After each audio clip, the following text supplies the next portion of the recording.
Hello students, मैं मनोज कुमार। आइए solve करते हैं एनसीईआरटी गणित क्लास 10th की एक्सरसाइज 2.4 की प्रश्न संख्या 3।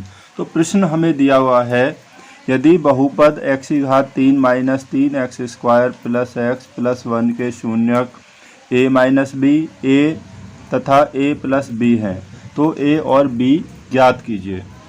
देखिए यहाँ हमें जो बहुपद दिया हुआ है वह एक त्रिघातीय बहुपद है। जैसा कि यहाँ पर x की घात 3 आपको दिखाई दे रहा है, तो आप समझ गए हैं कि एक त्रिघातीय बहुपद है जिसके शून्यक ये हमें दिए हुए हैं। तो हमें a और b का मान ज्ञात करना है।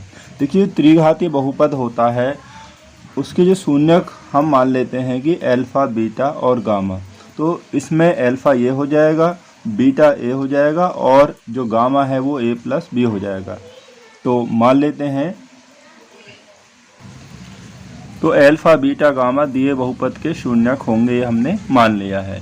तो इसलिए अल्फ़ा बराबर जो पहला शून्यक है a माइनस बी हो जाएगा और बीटा बराबर जो दूसरा शून्यक हमें दिया वो a हो जाएगा और जो गामा है वो हो जाएगा तीसरा शून्यक यानी कि a plus B.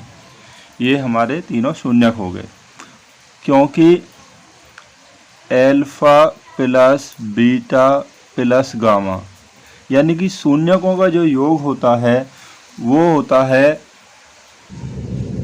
Minus x square का गुणांक बटे एक्स की घात 3 का गुणांक। क्योंकि ये त्रिघातीय बहुपद है तो यहाँ पर शून्यक जो हमारे पास अल्फ़ा, बीटा, गामा है उनका योगफल ये होता है।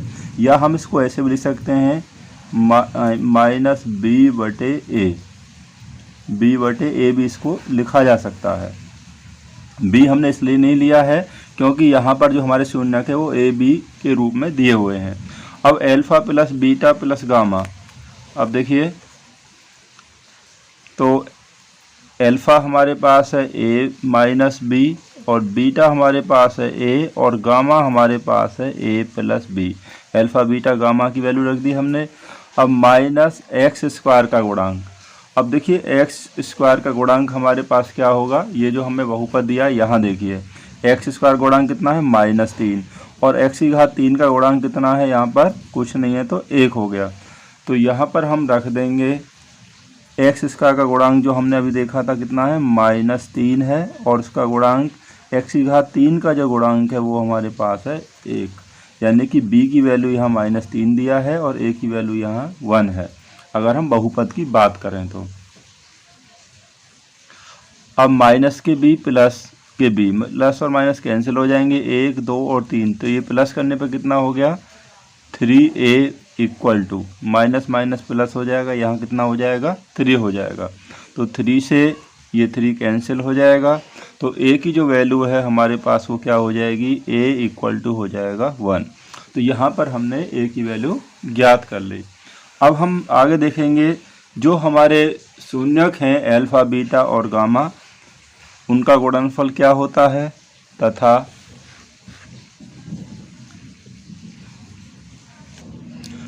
तो अल्फ़ा, बीटा, गामा का गुणनफल यानी कि तीनों शून्यकों का गुणनफल होता है माइनस अचर पद बटे एक्स की घात 3 का गुणांक। तो अचर पद को हम बोलते हैं d, तो इस हमको ऐसे लिख सकते हैं माइनस डी बटा ए। यहाँ जो नीचे जो आएगा वहाँ पर x की घात 3 का गुणांक ही आएगा, तो यानी कि माइनस डी बटे ए।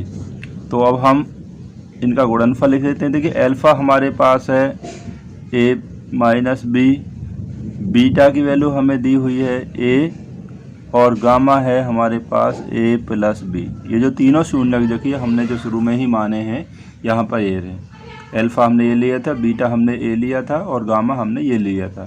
जो हमें शून्यक दिए थे उन्हें हमने अल्फ़ा, बीटा मान लिया था। अब देखिए यहाँ पर हम इसकी बात करें बहुपद की, तो अचर पद यानी कि जो d होगा वो उसकी वैल्यू कितनी यहाँ पर 1 दी हुई है और x की घात 3 जो कि इसका गुणांक a होता है उसका मान हमें यहाँ पर 1 दिया है।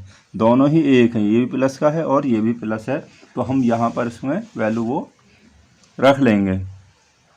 तो बराबर d का मान हमारे पास 1 है, यहाँ माइनस लगा तो -1 बटे a का मान भी 1 है हमारे पास, ये हमने मान रख लिया।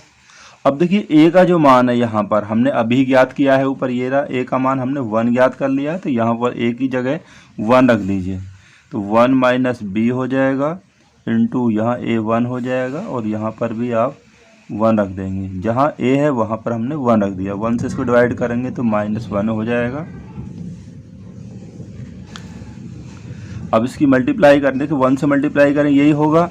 अब यहाँ इसकी और इसकी मल्टीप्लाई करेंगे तो हम कर सकते हैं ए प्लस बी और ए माइनस बी की आइडेंटिटी से। तो ए प्लस बी और ए माइनस बी होता है ए स्क्वायर माइनस बी स्क्वायर। तो 1 का स्क्वायर 1 हो जाएगा और बी स्क्वायर यहाँ बी दिया है तो बी का स्क्वायर कितना हो जाएगा बी स्क्वायर इक्वल टू हो गया -1 हो गया। या minus B square equal to, इसको आप इधर लाइए प्लस का तो माइनस हो जाएगा, यहाँ पहले से 1 है तो 1 और 1 कितना होगा -2 हो जाएगा। माइनस से माइनस कैंसिल हो जाएगा। बी स्क्वायर इक्वल टू 2 है, बी स्क्वायर इक्वल टू 2। अगर हम बी की वैल्यू निकालेंगे तो बी इक्वल टू 2 का क्या हो जाएगा स्क्वायर रूट। अब 2 का स्क्वायर रूट हम कितना लिख सकते हैं इक्वल टू प्लस माइनस √2। इसको प्लस माइनस √2 लिखा जा सकता है।